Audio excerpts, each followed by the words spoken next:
Diabetes Connections is brought to you by One Touch. Every touch is a step forward. By Dexcom. Take control of your diabetes and live life to the fullest with Dexcom. By Tandem Diabetes Care, makers of the t:slim X2 insulin pump. And by Real Good Foods, real food you feel good about eating. This is Diabetes Connections with Stacey Sims. Welcome to a bonus episode of Diabetes Connections. This is one of our extras. Every month this year, I'm putting out an extra episode, which is a longer, full interview. You've heard an excerpt just a couple of days ago, but this is just the interview where we do a deep dive on one topic about diabetes management.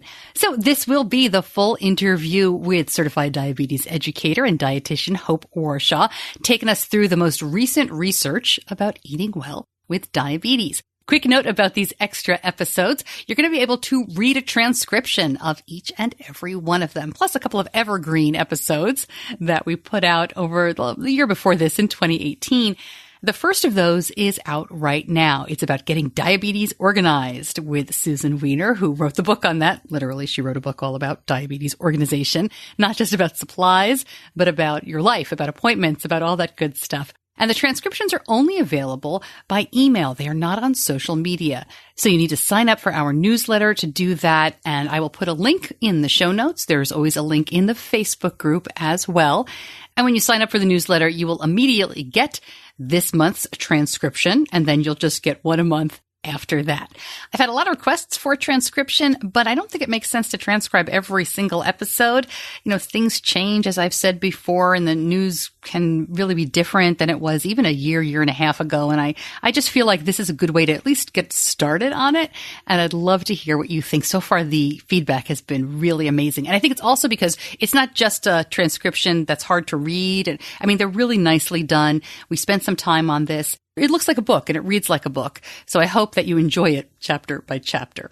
Okay, so this week's extra, dietitian and diabetes educator Hope Warshaw is going to take us through the most recent research about eating well with diabetes and talking about food labels and not getting fooled by a one-size-fits-all approach. Now, Hope owns her own consulting practice. She has been a spokesperson. She's an author, very well known for her expertise in diabetes nutrition management and healthy restaurant eating. She has served as the president of the American Association of Diabetes Educators. As I said, she's a registered dietitian and a certified diabetes educator. Here's my talk with Hope Warshaw. Hope, thank you so much for spending some time with me. A lot of ground to cover here. Thanks for jumping in on this. Delighted to be with you. All right, let's get started. The first thing I want to talk about is these new consensus updates. The American Diabetes Association published a new guidance report recently about individualizing nutrition goals in diabetes care. And what sticks out to me is that they say there is no single recommended nutrition plan for people with diabetes. So what do we do? Can we just start from that recommendation? Sure. Let me just take you back a little bit history. I've been around a long time.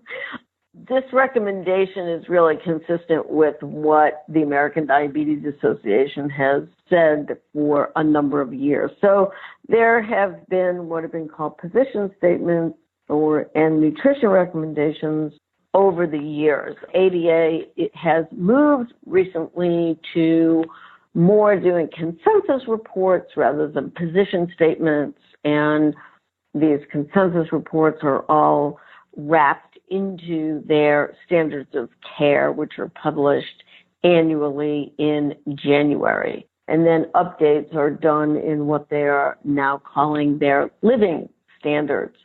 So I would say for a number of years at this point, the message from ADA in terms of nutrition and really what to eat has been individualized. As you and I know very well, there are 30 million people diagnosed with diabetes in the U.S. It happens that for the first time, this nutrition guidance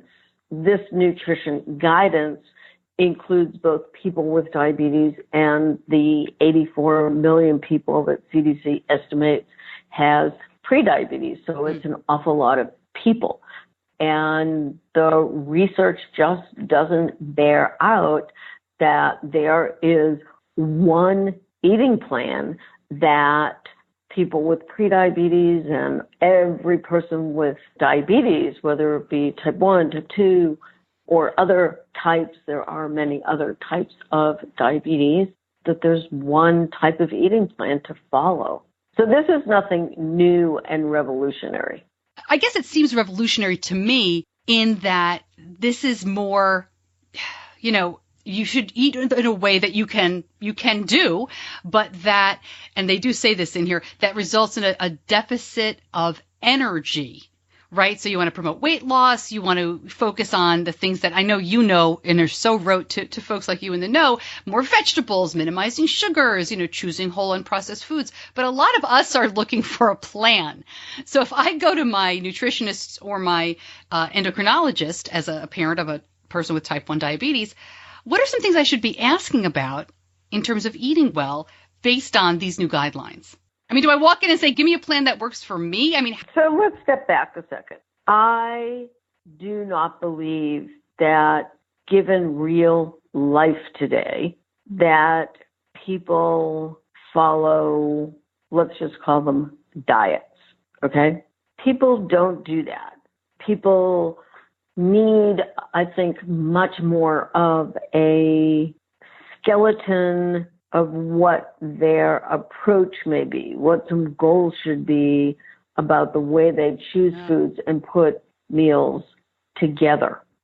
And that's why I think that, there's never a why with these kind of consensus reports. It's always based on research. When you dig into the details of this consensus report, they went through, 600 pieces of research. They have particular exclusion criteria about the research that they considered looking at and that they did not. There were, I think the number was 15 experts in nutrition. A number of them are my longtime friends and colleagues. And this came together, this is all research-based. So to read through, and I think it's of value to read through, one of the messages is that healthcare providers should focus on key factors that are common among the healthful eating plans. And those are, and you listed a few of them, emphasize consumption of non-starchy vegetables. Translated, that means load your plate with raw and cooked non-starchy vegetables. Number 2, minimize consumption of added sugars and refined grains. So refined grains, your white breads, your white pastas, your cookies, your pastries and baked goods that are made with white flour. Added sugars, the biggest contributor of added sugars to the American way of eating is what we consume in beverages. Number 3 was choose whole foods over highly processed foods. And the 4th one sort of goes along with the second one, but that was replace sugar-sweetened beverages with water as often as possible. So the point here is that those can be some core principles that people work towards. And the reality is that those core principles are no different than for anyone else without diabetes trying to eat healthier today. So when we look at this and they talk about individualization and there's no single recommended plan and everything you just said, one of the things that comes up time and time again is whether we should be eating low carb or, and I've seen more recently, a differentiation between low carb and very low carb. Is there anything in this report that says that low carb or very low carb is better than an everything in moderation plan? I would say in looking at the research and looking at this consensus report, you really need to split out type 2 diabetes and type 1 diabetes. And let me just give you definitions because this was one of my tweets at the ADA meeting was when we use these terms low carb, high carb, low protein, high protein. Can we please put a number on it? Yeah. It doesn't do any of us any good to just be thrown around these terms without full understanding. And there's no higher being out there that has ever really said this means this and that means that. But for the purposes of this review, a low carbohydrate eating pattern was defined as 26 to 45% of total calories. So that is low carbohydrate. They defined very low carbohydrate as less than 26% of total calories. So I think that's important to understand. Can I jump in, Hope, and ask you, Sure. I don't know if you can translate this. Can you translate that to carbs per day? I can only do that given a certain number of calories. I see. Okay. You can't say grams unless you know the calories. And what people often don't understand, and I don't blame them because nutrition is a lot and confusing, but the reality is because foods are, as I call them, packages of nutrients, either in combinations of carbohydrate, protein, and fat. And if you are going to eat, say, very low carbohydrate, then to get the calories that you need, you're more than likely going to be eating a good bit of protein and fat because you got to get your calories from somewhere. So I would say that the body of literature is getting stronger for the value of low carbohydrate eating plans for people with type 2 diabetes. Does that mean that is the only way for people with type 2 diabetes to eat? Absolutely not. And the paper does a very nice job of reviewing the literature on eating patterns. Mediterranean eating styles covered, vegetarian or vegan, low fat, low carb, etc. So there's actually a fabulous table that covers a lot of that I'm sitting here reading off of with all of those numbers. In the area of type 1 diabetes, there is actually very little, if not no, high-quality research done around low carbohydrate or very low carbohydrate eating plans. You're kidding. No, I'm not kidding. I say that because I'm talking about research. Right. Well-conducted research. I mean, we hear so much, Stacey, about nutrition, and we hear headlines, and, we hear different people's vantage points promoted, but I'm talking about research. And I'm going to quote, because I actually wrote an article for my dietitian colleagues that will be in a magazine called Today's Dietitian. And I'm going to quote my colleague who was on the committee who's had type 1 diabetes for, I think at least 40 years. She wrote, and I'm quoting her in my article. She said, "We always have to remember that research in people with type 2 diabetes cannot be automatically translated to type 1 diabetes.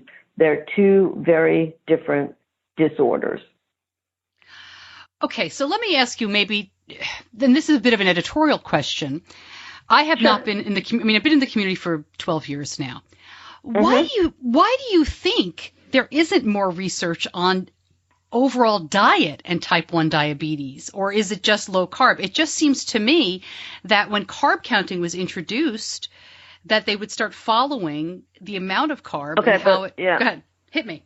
So, I think it's important to understand that carb counting is a way of meal planning. You can use carb counting to consume a high intake of carbohydrate or a lower intake of carbohydrate. There's nothing about the term carbohydrate counting that indicates, oh, that means low or very low carbohydrate. Oh, of course. But I guess my question is, why hasn't it been, I guess my question is it just that there are not enough people with type 1 to study the nutrition? I'm curious why, when carb counting is part of how we dose insulin, why there isn't more study on the amount of carbs in our carb counting routine and whether it matters. Unfortunately, there isn't nearly enough nutrition research in general. Okay. Nutrition research is very hard to do because it's humans and it's what they eat. And to control for one variable means that you may be having people, eat differently than they tend to eat. And, it's one thing to put people in a controlled research center, but it's another thing to have what researchers call free living environments. And while there certainly has been a decent amount of nutrition research over the years, the number of subjects and studies tend to be relatively small. The duration of the studies tend to be relatively short. And, I think it's important to keep in mind that compare this to the research that comes out of the pharma industry. Mm. I mean, I look at some of those studies, like a number of studies that were reported out at the ADA meeting. They are international studies. There are thousands of people in these studies. But you look at the price tag on those, they're millions. So I think we're bringing up an important point for your listeners to understand. Absolutely. I'm surprised to hear that there isn't more research, and it makes sense as to why. It's just frustrating. It is frustrating. I mean, believe me. Yeah, it's I very bet. Frustrating. We'd like to have answers, and unfortunately, I think that's sometimes where where messages get filled in, where there really isn't research to back that up. Yeah. All right, so let's talk about some things that you can help with what we know right now. Yeah, right. You mentioned, hey, I know you can help. You mentioned, low fat, high protein, things like that. Can you talk a little bit about dosing insulin for high fat and high protein? And I'll tell a quick story. We had not thought about this at all. We were, when Benny was diagnosed, he was almost 2 years old. We were dosing based on carbs alone. And then we went to a friend's, and this was several weeks, maybe months later, and he ate a hot dog. And he was high for like 12 hours. And we didn't understand why until we asked our endocrinologist and we learned about high fat and high protein. So can you explain a little bit more about how that affects the body? Or I guess what I'm asking is, how do people with type 1 dose for that high fat, high protein? Well, I mean, that's a good question. And I would say it's really just in the last 5 to 10 years that this conversation has even come up, and that there has begun to be some research around this topic, enough so this ADA Nutrition Consensus Report actually contains some advice, not really numerical advice, but some general advice about insulin dosing and fat and protein. So, I mean, just to track back for a second, I mean, we know that the carbohydrate in food, in fact, it really bugs me when people call food carbs, because food isn't carbs.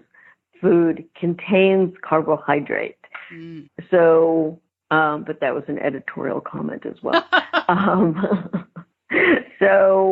We know that generally speaking, all sources of carbohydrate raise blood glucose relatively fast. Yet, so protein really by itself, but again, when do you really eat protein by itself? Because I go back to my message about food comes in packages of nutrients.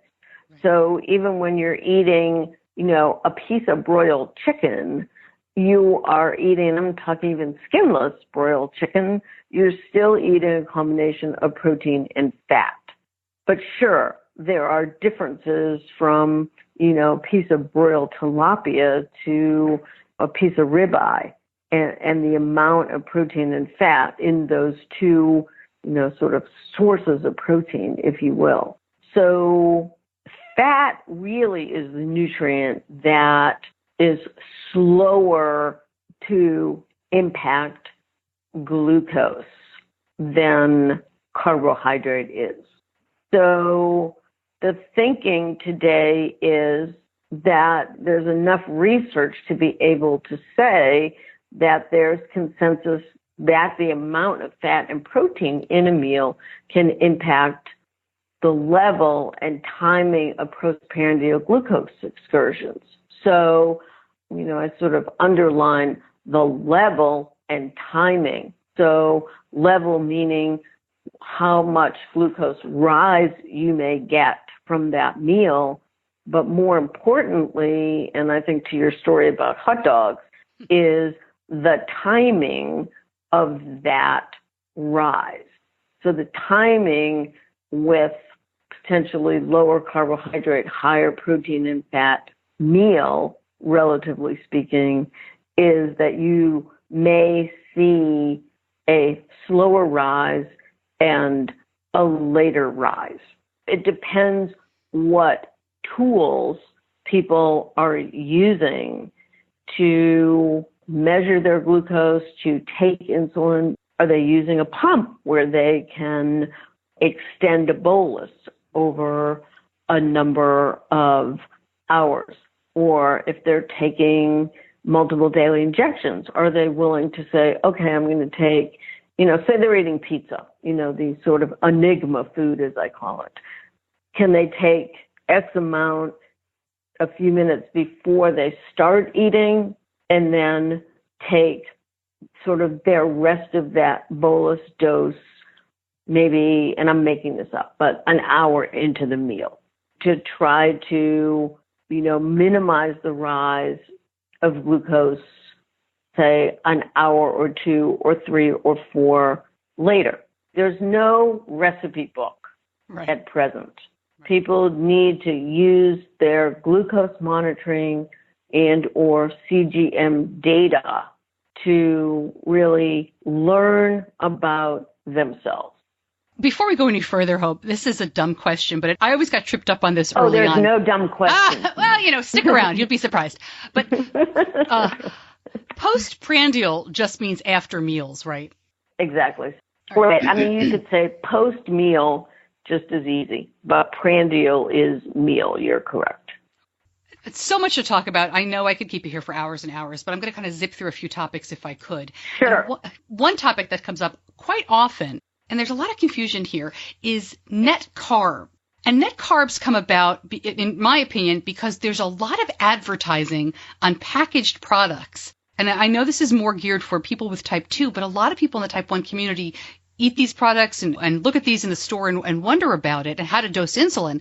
It'll say only, there's 20 carbs, but only 2 are digestible. So, what does that mean? And if we're using insulin, what should we be doing to count or discount it?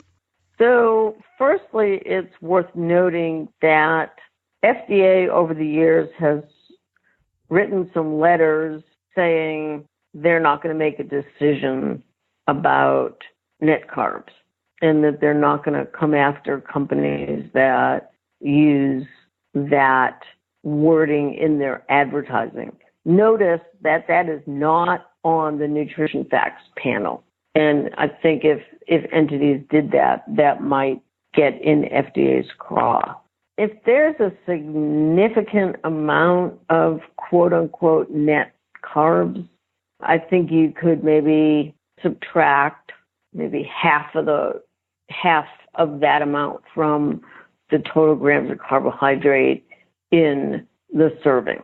But for the most part, when we're talking about fiber, really since 2014 ADA nutrition, and they were called recommendations at that point, the recommendation was made to not worry about subtracting fiber. We've never done that. We've never dosed that way. And I asked our endocrinologist about it early on, and he suggested, just as you say, see what happens, but generally speaking, don't. Right. But it does come up. Yeah. The reality is that, and I think healthcare professionals suggest the notion that carb counting is some easy thing to do. And the reality is that it absolutely is not.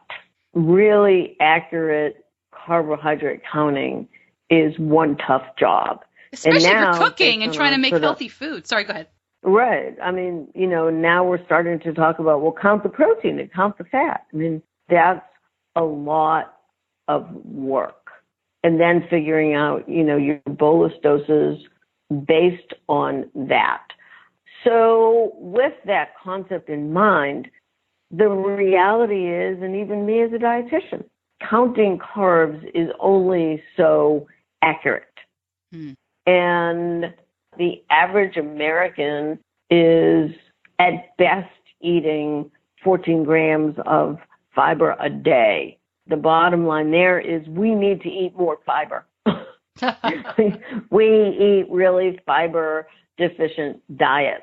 Yeah. And then if you go restricting some of the best sources of fiber, which are foods that contain carbohydrate, legumes and fruits and vegetables and some starchy vegetables, then you're really not typically getting the fiber that you need. So I would encourage people to really focus on the big picture when it comes to nutrition. You put those principles of healthy eating into action, focus on weight management, focus on carb counting from the perspective of really knowing and looking up the foods that one eats day in, day out. So my premise for years around carbohydrate counting has been develop your own personal food nutrient database.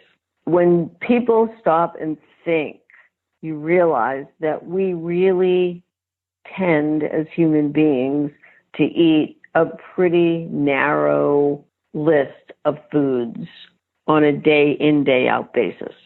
So my premise is if you have the carb counts, maybe some sense of protein and fat, on the foods that you eat 80% of the time, then you're going to be way far ahead than if you're just sort of winging it when it comes to carb counts. Does that make some sense? Oh, absolutely. So let me ask you what I think is going to be a frustrating question for you, and you feel free to throw your hands up at me. I'm going to go back to the low carb and very low carb. But I can't hit you. No, but you can just, gesture. Oh, Stacy. But I want to go back to the low carb and very low carb discussion we had earlier. And just to, because it's so popular right now and people have so many questions. I personally, when I hear those, I think, and I'm curious if this is ballpark at all. When I think of very low carb, I think of fewer than 30 carbs a day. And when I think of low carb, I think of fewer than, 70 to 90. Low carb for me, the second one is something like fewer than 30 carbs per meal. And very low carb is 30 carbs per day. Well, I guess my question is, for people with type 1 diabetes. I know. Well, let's just look at your son. I'm laughing because it's not low carb. Hello. He's probably at or near the peak of his energy needs ever. And for context, if you're a new listener, he is 14 years old. So, he's about 5'10" right now. He's a big dude. Exactly. And I'm 4'10" and fight to keep my weight where it is. So you can't talk grams. You have to talk in relative terms to that person and to the amount of calories we need. I mean, you're reminding me of a story that I tell often, that I was giving a talk, I think it was in Maryland, and I just said I'm 4'10", and there was an endocrinologist who happened standing next to me when I was asked the question of how much carbohydrate should I eat by someone in the audience.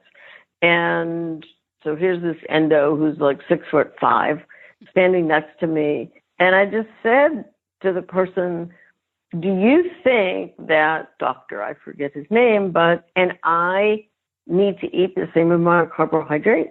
It's just not logical. We need to think more about what we're asking.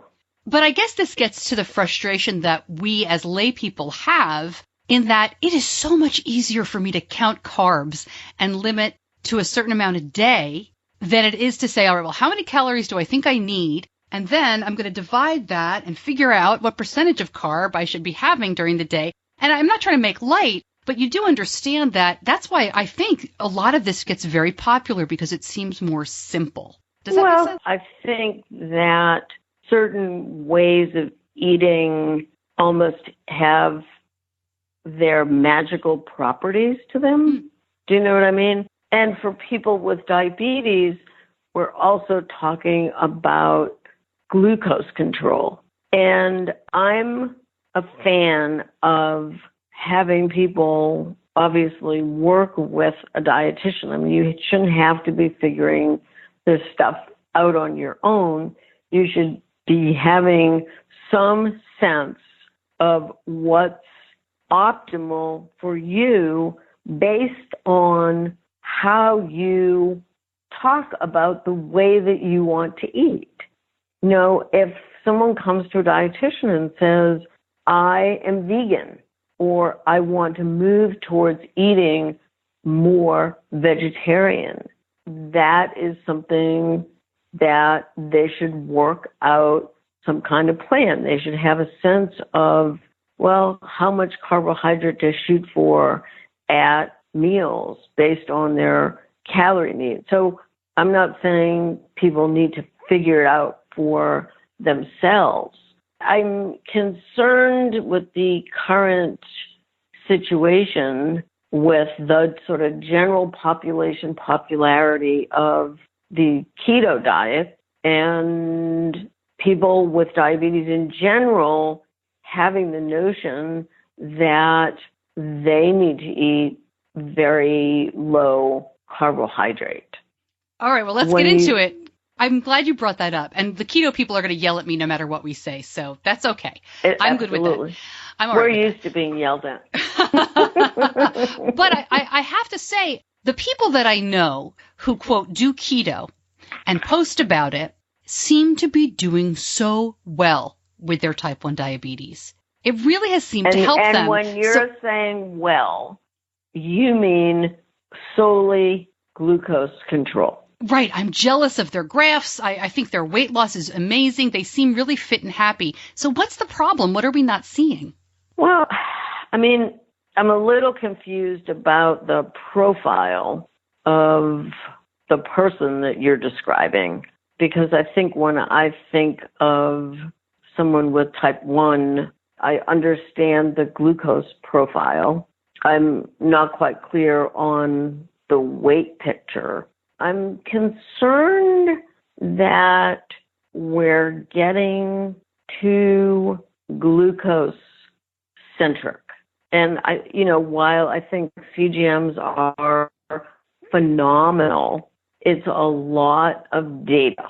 And I have some concerns about the way all that data may be encouraging people to eat and what foods they may be eliminating as a means to almost have these straight lines in terms of glucose control. And the reality of the matter is, I don't have diabetes. My post-meal glycemia, it goes up and down. Maybe it's a baby roller coaster compared to what some people may look at as a giant roller coaster. But one of the concerns I have is, a few concerns. One is healthiness of, and I don't think I'm talking about low carb as I define it, but perhaps more very restrictive, almost eating no carbohydrate. Right. And what food choices are people making? If their calories are coming from avocado and nuts and whitefish, but if they're coming from ribeye and bacon and sausage, is that necessarily a healthy thing? And are we making people unnecessarily rigid, and are we potentially removing the enjoyment of food? Yeah. To me, at its base, food should be enjoyed. Food in our lives and in our world is social, and ever more so than it's ever been. So those are some of my concerns. Yeah, I share those concerns, and I think you hit on an amazing point that we're just starting to really scratch the surface of, which is the constant monitoring. And I am a huge fan of CGM. I really think it's helped my son immensely, but I do think we're at this point now where it's almost like when you are so focused on the scale, and I do this throughout my life, I've done this back and forth, we're so concerned about the number on the scale that we're forgetting about the enjoyment of food, the social of food, the eating well and being healthy. And I feel like sometimes we, and especially as parents, we get so worried about that number on the glucose meter or the continuous glucose meter that we forget that our kids need to grow up with good eating habits. Not just base. So I know we don't have time to really go through all of that. But can you just kind of reassure us that if my kid is not at 80 his entire life? I think your question is, how do you balance this with raising a kid with healthy eating habits within a disease managing a disease, type 1 diabetes, that is so food focused? And I think it's a challenge.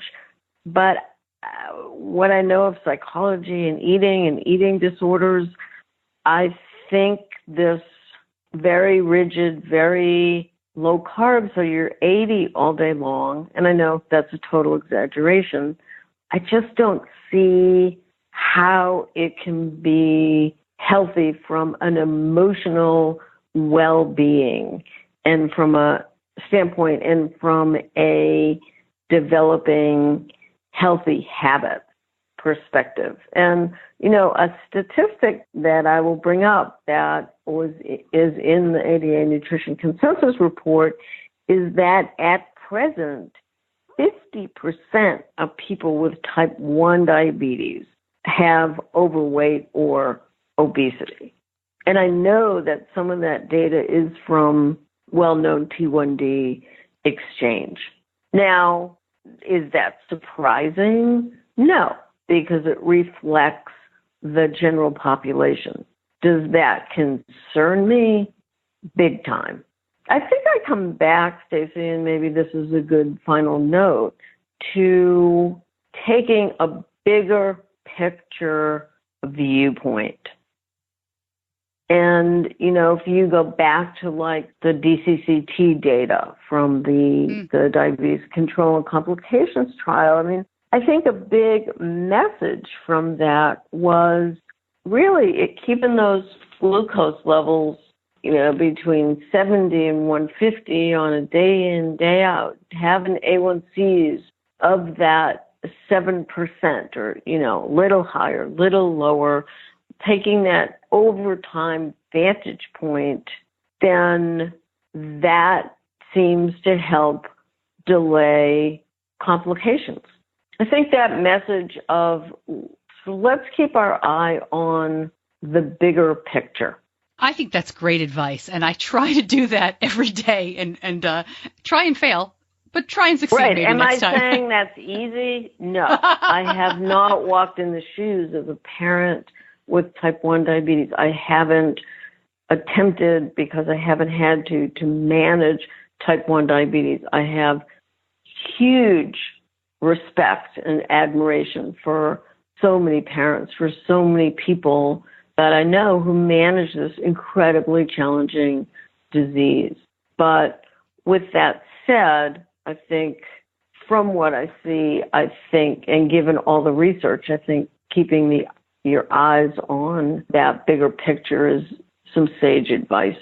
Yeah. Well, I really appreciate your time here. I thought maybe we'd go really specific and nitty-gritty into labels and research and the numbers, but this was a terrific conversation. I think really helpful. I know it helped me. Hope, thank you so much for spending so much time with me today. It's always a pleasure.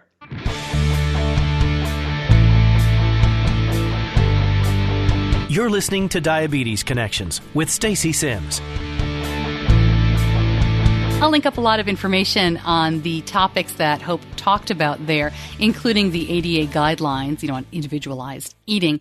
Anytime we talk about diet and we mention low carb and keto, or even when we talk about diet, we don't mention those, we hear feedback. We hear good and we hear negative. And I think that's just par for the course. People feel very passionate about this these days, about how to eat. My bottom line, and if you're a longtime listener, you know this, is if it works for you, that's great, but do not tell me how to do this, right? Don't yell at me and tell me that I'm doing it all wrong and that I'm hurting my child and what I'm obviously not.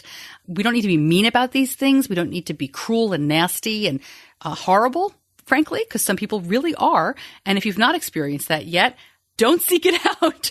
There are some corners of the diabetes online community that are not very nice. Don't go looking for them. But educating each other, that's a great thing. So if you're putting information out there about this, if you are passionate about it, go for it. And I'd love to hear from you. And as always, I'd love to hear your feedback on all of these episodes. Join the Facebook group. Jump right in. It's Diabetes Connections, the group. And make sure you're signed up for the newsletter so you can get these transcriptions every month. Big thanks to my editor, John Buchanan from Audio Editing Solutions. And thank you so much as you listen. I'm Stacey Sims. I'll see you back here next week.